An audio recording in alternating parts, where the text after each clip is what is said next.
মুর্শিদাবাদ তথা বাংলার টোটাল 17 জন নবাব শাসন করেছে। তাই বলে 17 জন নবাবই যে শাসক যারা ছিলেন তারা যে নিজেদের ক্ষমতায় শাসন করেছে সেটা নয়। এই বাংলা বিহার উড়িষ্যাতে 17টা নবাবের মধ্যে 5 জন নবাব স্বাধীনভাবে শাসন করেছে। তার মধ্যে ফার্স্ট হচ্ছে মুর্শিদ কুলি খান, যার নামে এই শহরের নাম হচ্ছে মুর্শিদাবাদ। অ্যাকচুয়ালি এই শহরের নাম ছিল মাকসুদাবাদ। নবাব মুর্শিদ কুলি খান নাম অনুসারে মাকসুদাবাদ থেকে এই শহরের নাম হচ্ছে মুর্শিদাবাদ 1705 সালে। তার মানে 1705-এর আগে এই বাংলার ক্যাপিটালটা কোথায় ছিল? 1705-এর আগে এই বাংলার ক্যাপিটাল ছিল জাহাঙ্গীরনগর। জাহাঙ্গীরনগর হচ্ছে বর্তমান বাংলাদেশের রাজধানী ঢাকা।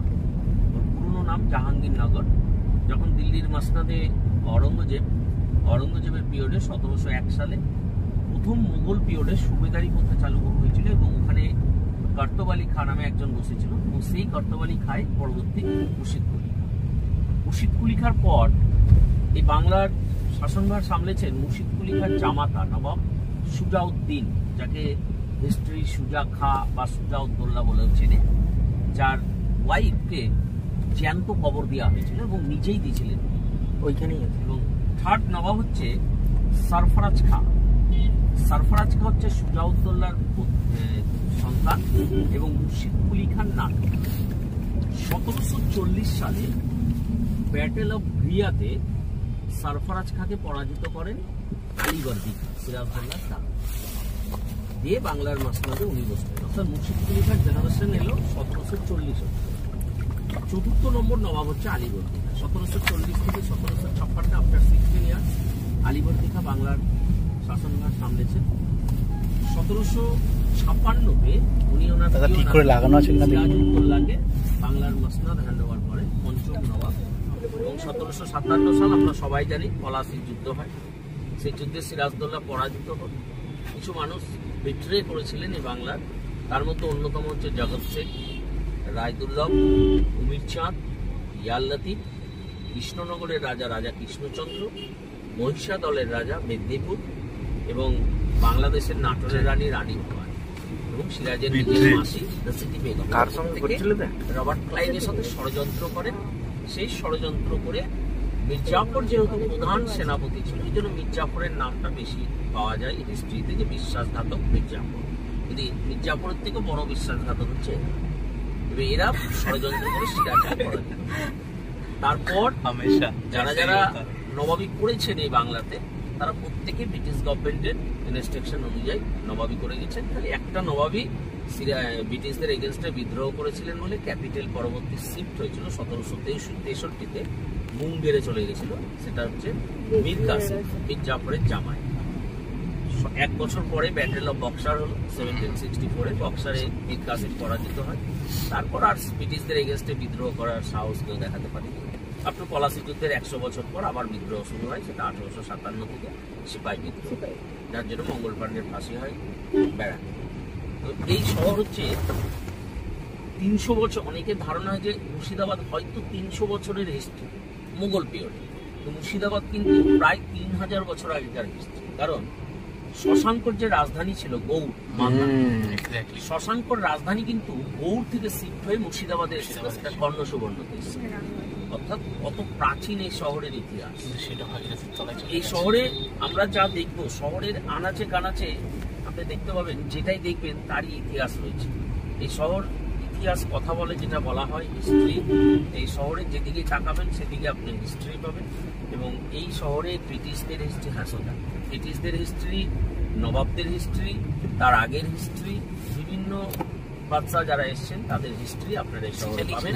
সর্বপ্রথম আমরা যেখান থেকে শুরু করছি আমাদের ট্যুর, প্রথম যে ডেস্টিনেশন সেটা হচ্ছে কাটরা মসজিদ।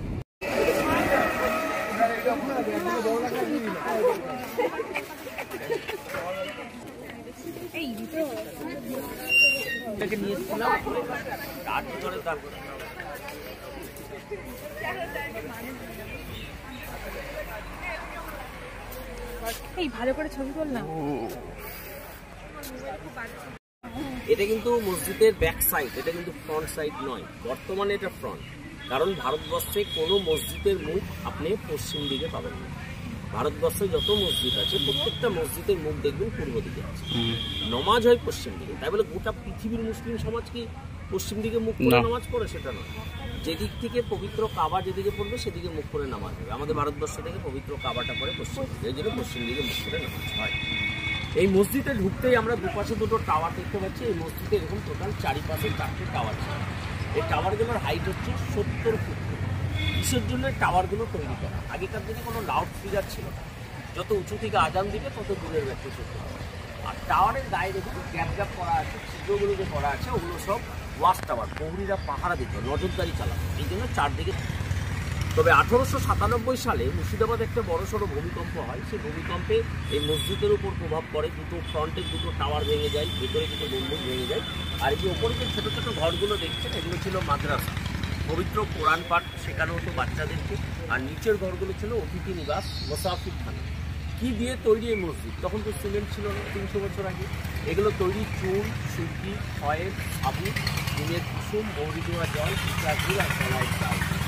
আগেকার দিনের যে আর্কিটেকচারগুলো দেখবেন, তখনকার দিনে দেখবেন স্টাইলগুলো, যেটাকে বাংলায় আমরা বলে থাকি খিলান, খিলানের উপরে প্রত্যেকটা কনস্ট্রাকশন।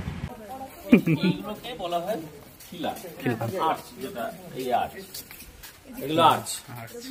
নিচে দেখুন ভেন্টিলেশন, এগুলো সব বাংলায়। মানে আগেকার দিনে তো ঢালাই, লোহার রড ছিল না, ঢালাই হবে না। বড় ইট যদি তৈরি হয়, বড় ইটে তো খিলান হবে না, ঢালাই করতে হবে। ঢালাই কি দিয়ে করবে? লোহার রড নেই, এই জন্য এই বাংলা ইট তৈরি, চুন সুরকি দিয়ে। 300 বছর ধরে এই চুন সুরকির বিল্ডিং দাঁড়িয়ে রয়েছে। এখন এত কেমিক্যাল, এত সিমেন্টের দিনে বিল্ডিং দেখবেন ভূমিকম্প হলে বসে যায়, পুরো বিল্ডিং হুড়মুড়িয়ে ভেঙে যায়। আর আগেকার দিনের বিল্ডিং দেখবেন ভূমিকম্প হলে মাথা ভাঙে, কিন্তু বিল্ডিং বসে না। কারণ আগেকার দিনে বিল্ডিং হতো খিলানের উপরে, গ্রাউন্ড ফ্লোরটা এরকম যেহেতু থাকতো, নিচেটা ফাঁকা থাকতো, ভেন্টিলেশনটা নিচে থাকতো, মাটির যে হাওয়া বাতাসটা সবসময় খেলতো, বেরাতো ঢুকতো, এই জন্য মাটির গ্যাসটা ভেতরে জমতে পারতো। এই জন্য উপরের প্রেশারে আগেকার দিনে বিল্ডিং বসতো না।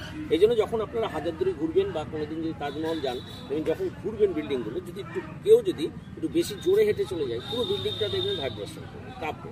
অনেকে ধারণা হয় ভূমিকম্প হচ্ছে, ভূমিকম্প হচ্ছে না, কারণ ওগুলো তো ইয়ারে আছে, খিলানের উপরে আছে, নিচে তো ফাঁকা। এই জন্য যত লোক উঠছে বিল্ডিং ভাইব্রেট করছে। ঠিক এই মসজিদটাও কিন্তু সেইভাবেই তৈরি। এবার আসি দেখুন, এই যে মসজিদ, এই মসজিদের বয়স হলো 301 বছর, 1723-এ তৈরি। মানে সিরাজউদ্দৌলার জন্ম নেবার 10 বছর আগে তৈরি। সিরাজউদ্দৌলার জন্ম হচ্ছে 1733-এ, আর এটা তৈরি 1723-এ। এটা তৈরি করলেন কে? নবাব মুর্শিদ কুলি খাঁ। মুর্শিদ কুলি খাঁ এলেন কোথা থেকে? মুর্শিদ কুলি খাঁর আসল পরিচয় কি? মুর্শিদ কুলি খাঁ হচ্ছে একজন দরিদ্র ব্রাহ্মণ ঘরের সন্তান। মুর্শিদ কুলি খাঁর আসল নাম সুদর্শন নারায়ণ মিশ্র। ওনার বাবার নাম দর্প নারায়ণ মিশ্র, মায়ের নাম সাবিত্রী মিশ্র।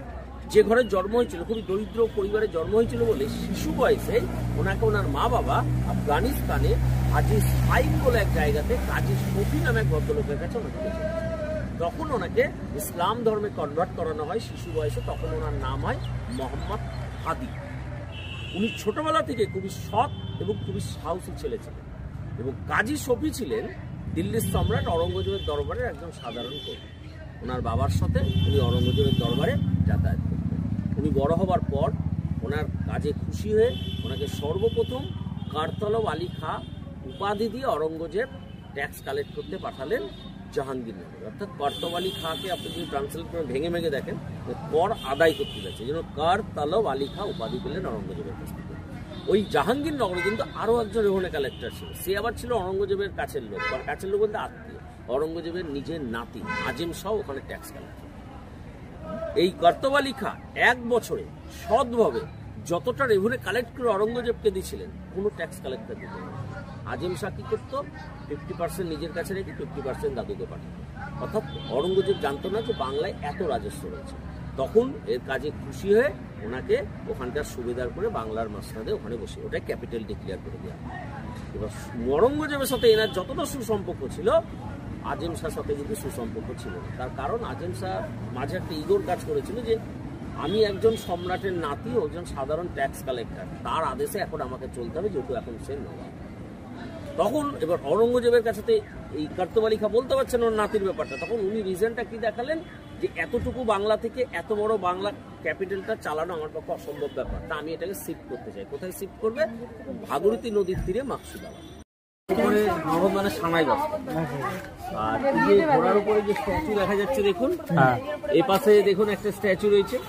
এই বাগানবাড়িতে এখন টোটাল চারদিকে 4টে স্ট্যাচু রয়েছে। 4টে স্ট্যাচু হচ্ছে 4 ভাইয়ের, যারা এই বাগানবাড়ির প্রতিষ্ঠাতা। প্রথমত জেনে নিন, এই বাগানবাড়ি কোনো নবাবদের প্রপার্টি নয় বা কোনো ব্রিটিশদের প্রপার্টি নয়। এটা হচ্ছে পার্সোনালি মারোয়ারি জৈনদের প্রপার্টি, শ্বেতাম্বর জৈনদের। এরা রাজস্থান থেকে এসেছিল মুর্শিদাবাদে বিজনেস করতে, যেহেতু মুর্শিদাবাদ ক্যাপিটাল ছিল। 1200 টাকা মূল্যে, আজ থেকে 250 বছর আগে 260 বিঘে প্রপার্টিটা 1200 টাকা দিয়ে কিনেছিল ওনারা মোবারকদোল্লার কাছ থেকে। দিয়ে এখান থেকে ওনারা বিজনেস করতেন। কিসের বিজনেস করতেন? প্রচুর গোলাপের চাষ করতেন, তার মধ্যে ম্যাক্সিমাম হতো ব্ল্যাক রোজ, যেটা ওনারা বিদেশে এক্সপোর্ট করতেন। আর প্রচুর কাঠের ফার্নিচার তৈরি হতো, সেই জন্য বাগানবাড়িকে বলা হতো কাঠ গোলাপের বাগানবাড়ি। এখন গোলাপ আছে কিন্তু কালো গোলাপ নেই। এই বাগানবাড়ি তৈরি হয়েছে 1780 সালে, পলাশী যুদ্ধের ঠিক 23 বছর পরে। পুরো বাউন্ডারি ঘেরা আছে 260 বিঘে। এর ভেতরে দেখতে পাবেন বাইজি মহল, প্যালেস পুকুর, চিড়িয়াখানা, আন্ডারগ্রাউন্ড, বাউলি, জৈন মন্দির এবং 4 ভাইয়ের রেসিডেন্সি যে প্যালেস, যেটা বর্তমানে মিউজিয়াম।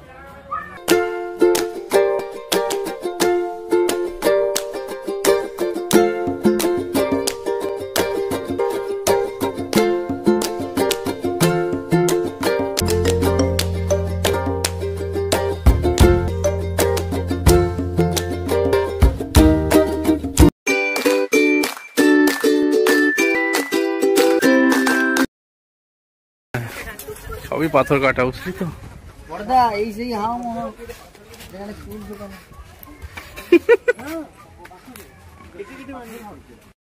এটা তৈরি করেছিলেন দিবাকর ভাস্কর, রাজস্থানের শিল্পী, এবং মূর্তিটি হচ্ছে Michelangelo, Italian oil painter Michelangelo, ওনার মূর্তি এটা। এবং মূর্তিটি তৈরি করেছেন দিবাকর ভাস্কর। দিবাকর ভাস্কর হচ্ছে রাজস্থানের জয়পুরের শিল্পী, উনি পাথরের কাজে বিখ্যাত ছিলেন। পুরো বাগানটাতে এরকম টপ।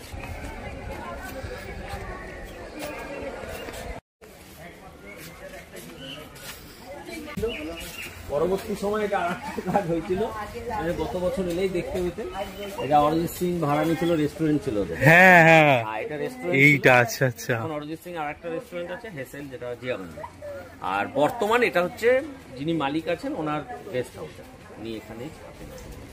আর এগুলো হচ্ছে মাছের সমাধি। এখন মালিক দেখলাম আমরা এই সেই বাইজি মহলটা, চারিদিক আগে ঘেরা ছিল, এরকম ওপেন স্পেস ছিল না। আচ্ছা, চারিদিক ঘেরাই ছিল, এখন ওপেন স্পেস।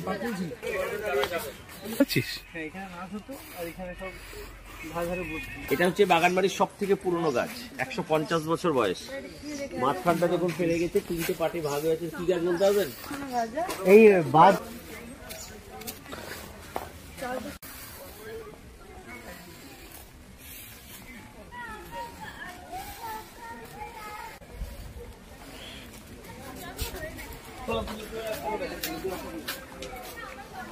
ভালো আছিস? রেজিস্ট্রেশন করলাম।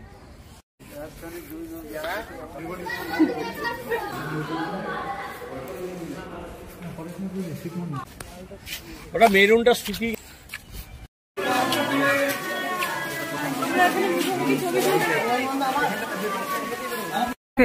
এখন আছে। এটা তো বাড়ির গেট। এটা মির্জাফরের থাকার ঘর ছিল, মানে নরমাল তার বাড়ির লোকজন আছে। কি করে মির্জাফরের বাড়ির লোককে দেখে? ছোট্ট কবর দেখা যাচ্ছে, ওই ছোট কবর দুটো, ওই দুটো হচ্ছে দুটো পাখির কবর। তারা পোস্টম্যানের কাজ করতো, মিলনের কাছে থাকতো। ডান দিকেরটা বাজ পাখি, বাঁ দিকেরটা পায়রার কবর। ঘরের ভিতরে ডান দিকের কবরটা হচ্ছে মির্জাফরের ফার্স্ট ওয়াইফ শাহা খানম বেগম। এটা হচ্ছে মির্জাফরের থার্ড ওয়াইফ বাব্বু বেগম। এটা মির্জাফরের বাবা সৈয়দ আহমেদ নাজাফি। মির্জাফর ছিল ইরাকের নাজাফ শহরের লোক। আর এই দুটো হচ্ছে মির্জাফরের 2 কাকার কবর। এটা হচ্ছে নবাব মির্জাফরের কবর। মির্জাফরের কবর, মির্জাফরের পুরো নামটা আমি 4 বার বললেও মনে রাখা সম্ভব না, তাও বলে দিচ্ছি, শুনে নেন। মির্জাফরের পুরো নাম হচ্ছে সুজাউল মুলক হাসিমউদ্দৌলা নবাব মীর মোহাম্মদ জাফর আলী খান হাইবাত জং বাহাদুর। শর্টকাটে বলা হয় মীর জাফর আলী খান। 1765 সাল 17 জানুয়ারি উনি মারা গেছিলেন। এটা ওনার সমাধি। সিরাজউদ্দৌলা তৈরি করেছিল। ওর ভিতরে যেহেতু মদিনার মাটি আছে, সেই জন্য মদিনা মসজিদ বলা হয়। আর ওটা সিরাজউদ্দৌলা তৈরি করেছিল, সেই জন্য সিরাজ মদিনা বলা হয়। মদিনার পাশে যে বড় কালো কামানটা দেখছেন, ওটার নাম বাচ্চাওয়ালি কামান। ওই কামানটা 200 বছর আগে একবার দাগা হয়েছিল। ওর আওয়াজে আশেপাশে গ্রামগঞ্জে গর্ভবতী মহিলাদের গর্ভপাত হয়ে গেছিল, সেই জন্য ওটাকে বাচ্চাওয়ালি কামান বলা হয়।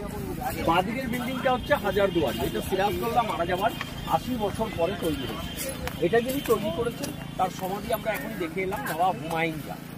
এটা তৈরি করতে 16,50,000 স্বর্ণ মুদ্রা ব্যয় হয়েছিল। 8 বছর সময় লেগেছিল 1829 থেকে 1837 সাল। হাজারদুয়ারি প্রাসাদের যিনি আর্কিটেকচার ছিলেন ওনার নাম ম্যাকলিয়ড কন্ডেল ডানকান, উনি একজন ইটালিয়ান আর্কিটেক্ট ছিলেন। হাজারদুয়ারি যখন তৈরি হয় বাংলার গভর্নর জেনারেল ছিলেন লর্ড উইলিয়াম বেন্টিং। হাজারদুয়ারি প্রাসাদের 3 রক্ষা দেওয়ার জন্য জিনাল গেট আর বাকি ফলস গেট, যেটা শত্রু পক্ষকে ধোকা দেওয়ার জন্য তৈরি করা হয়েছিল। লক্ষ্য করুন হাজারদুয়ারির সামনের অংশটা দেখুন রোমান স্ট্রাকচারের বিল্ডিং, গথিক আর্কিটেকচার। আর এই যে কামান দেখা যাচ্ছে এই পাশে, কিন্তু এখানে আসল দেখুন সামনে একটা ছোট্ট কামান রয়েছে, সিমিটিক অপোজিট সাইডেও একটা কামান রয়েছে। এগুলো কোনো ব্যাটারি ইউজ হতো না, নবাব ব্রিটিশরা এলে 2 সাইড থেকে গার্ড অফ অনার দেওয়া হতো। এগুলোকে বলা হয় সালামি তোপ। আগে বড় বড় কাঠের চাকা ছিল, তখন নিচে ছিল, চাকাগুলো ভেঙে যাওয়ার পর গভর্নমেন্ট অফ ইন্ডিয়া এগুলোকে উপরে স্ট্যান্ড করেছে। নিচে থেকে ওপর অব্দি টোটাল হাজারদুয়ারির সিঁড়ি হচ্ছে 37টা। সিঁড়ির এই সিংহ থেকে নিয়ে পাশের সিংহ অব্দি ডিস্টেন্স হচ্ছে 112 ফুট 6 ইঞ্চি। এই প্যালেস দাঁড়িয়ে আছে 12 বিঘে জমির উপরে। প্যালেসের উচ্চতা 80 ফুট, প্যালেসের টোটাল পিলার রয়েছে 52টা। জেনে রাখুন হাজারদুয়ারির অ্যাকচুয়াল নাম হাজারদুয়ারি না, এটা প্রচলিত নাম হাজারদুয়ারি। 1000টা গেট আছে বলে সবাই এটাকে আমরা হাজারদুয়ারি। এটার আসল নাম হচ্ছে বারাকুটি। এর অরিজিনাল নাম হচ্ছে বারাকুটি। বর্তমান এটা আর্কিওলজিক্যাল সার্ভে অফ ইন্ডিয়ার মিউজিয়াম। এটার ভেতরে ছবি তোলা, জোরে কথা বলা নিষিদ্ধ আছে। যখন এটা দিয়ে ভেতরে ঢুকবেন, ভেতরে ঢুকলে প্রথমে 2টো গাড়ি আছে, একটা হর্স ক্যারেজ, একটা ক্যামেল ক্যারেজ। তার পাশে দেখতে পাবেন আপনারা একটা ক্রোকোডাইল দেখবেন। এই নদীতে নবাব শিকার করেছিল, ভেতরে মেডিসিন দিয়ে রাখা আছে। ক্রোকোডাইলের পেছনে যে জগৎ সেটের হাউসে আমরা 2টো আয়না দেখলাম, একই আয়না রয়েছে। ওপরে উঠলে দেখতে পাবেন আইভরির প্রচুর ফার্নিচার, হাওদা, হাতির পিঠের চেয়ার। তার পাশে আপনারা দেখতে পাবেন ঝাড়বাতি, যেখানে নবাব বিচার করতো, দরবার। যখন এগুলো দেখা হয়ে যাবে ওপর দিয়ে বেরাবেন। আর একটা জিনিস জেনে রাখুন, এই হাজারদুয়ারি কিসের জন্য বিখ্যাত? হাজারদুয়ারি অয়েল পেন্টিং এর জন্য বিখ্যাত।